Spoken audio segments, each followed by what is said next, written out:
कि tour of duty का plan चल रहा है, तो ये 3 साल के लिए आर्मी में आना होगा। अभी हम इस पे डिटेल से चर्चा करें। टूर ऑफ ड्यूटी में ध्यान से समझिए, इस टूर ऑफ ड्यूटी के बारे में समझिए। ये एक तरह का इंटर्नशिप है। इंटर्नशिप क्या होता है कि आपको किसी खास काम के लिए और खास फिक्स समय के लिए जब बुलाया जाता है तो उसे इंटर्नशिप कहते हैं। इससे सेना हमेशा जवान रहेगी, यंग रहेगी। जैसे मान लिया कि हमने 1 साल के लिए 1 लाख लोगों को किस में भर्ती किया, टूर ऑफ ड्यूटी में। इस साल भर्ती किया, फिर अगले साल 1 लाख को भर्ती कर लेंगे, फिर अगले साल 1 लाख को कर लेंगे, यानी 3 लाख हमारे पास आ गए सब। फिर अगले साल इधर 1 लाख को रिटायर करेंगे तो फिर 1 लाख को भर्ती भी तो कर लेंगे। और जिसको हम रिटायर किए उसको तो पेंशन देना नहीं है कि भैया हम 3 साल ड्यूटी कराए हैं। अब ध्यान से समझिएगा जी, ऐसे करके हमारे पास 3 लाख का स्टॉक बचा। और ये 3 लाख की जो आर्मी है एकदम यंग है। 18 साल के लड़कों को भर्ती करेंगे, 18, 19, 20, 21। तो ये 3 साल का 18 से 21 साल का 18 से 21 साल के लड़कों को शादियों ब्याह नहीं हुआ रहता है, एकदम यंग गरम खून रहता है। अब बॉर्डर के फ्रंट लाइन पे खड़ा करेंगे ना, देशभक्ति राष्ट्रवाद तो कूट कूट के भरा है, समझ में। अब जैसे कोई परिवार वाला आदमी है, सेना हमारे हर उम्र के जवान बहादुरी से लड़ते हैं, लेकिन जो 40-50 साल एज हो गया उन पे जिम्मेदारियां हैं, उनके बाल बच्चे हैं, वो भी इंसान हैं, वो भी हमारे लिए लड़ते हैं। तो एक उनके ऊपर जिम्मेदारी है। एक वो जो नया नया छोड़ा जाता है, इसमें कोई जिम्मेदारी नहीं, ना आगे नाथ ना पीछे पगा, गोली चलाया रे तुम हम पे, ये वो चलाएगा हमसे चुरा बम मार देंगे यहाँ पे। तो ये आर्मी को यंग रख सकते हैं। इससे आर्मी को डबल फायदा कि आर्मी हमेशा यंग रह गई, और जो रिटायर हुए उन्हें सैलरी भी नहीं देना है, और आर्मी कम भी तो नहीं होगी ना भैया। हर साल हम 1-1 को रखे रहेंगे, हमेशा हमारे पास 3 लाख की एक टूर ऑफ आर्मी की, टूर ऑफ ड्यूटी की फौज पड़ी रहेगी। समझ में आया कि नहीं आया? अब आप कहिएगा कि सर वो जो 3 साल बाद रिटायर कर देंगे और उसको पेंशन भी नहीं देंगे तो लड़का कहाँ जाएगा? तो देखिए भैया, इसमें सेना विचार कर रही है कि हम इस तरह से एंट्री कराएंगे कि जैसे कोई लड़का ग्रेजुएट हो गया है, तब आओ भैया 3 साल ड्यूटी करो और जाओ।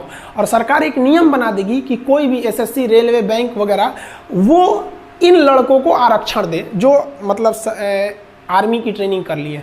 क्यों?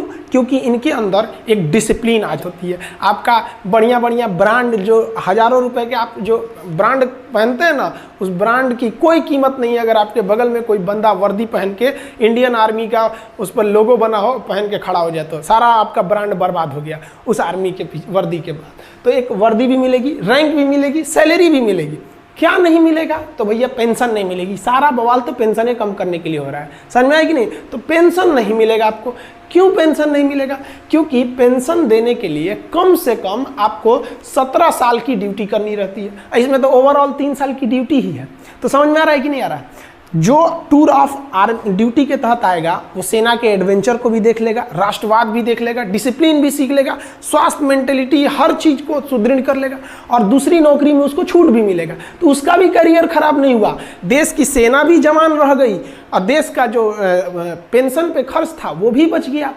आर्मी का जनता से जुड़ाव भी हमेशा रेगुलर बना रहेगा 3 साल पे। अब जैसे क्या होता है कि एक आर्मी गया वो 40 साल ड्यूटी पे रहेगा, तो भैया 40 साल तक आप उसके जगह पे दूसरा भर्ती नहीं ना करेंगे। टूर ऑफ ड्यूटी का है और कौन सा जवान हमारा मतलब परमानेंट है, तो सब का सब क्या रहेगा, एकदम सेम रहेगा।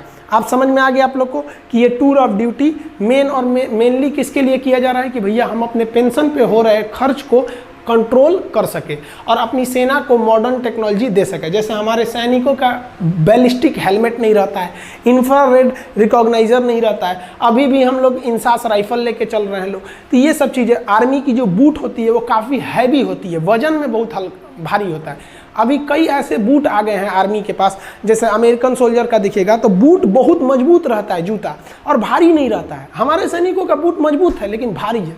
तो भैया उसके लिए क्या चाहिए? पैसे चाहिए। तो हम लोग का आधा पैसा तो सैलरी पेंशन पे ख़त्म कर दे रहे हैं। तो आई होप आप समझ गए होंगे टूर ऑफ आर्मी का।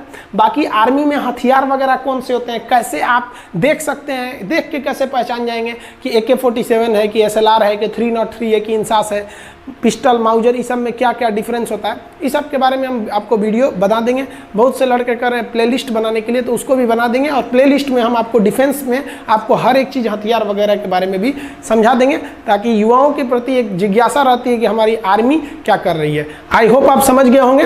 समझ में आया? एक सैल्यूट हमारे भारत के वीर जवानों के लिए। जय हिंद।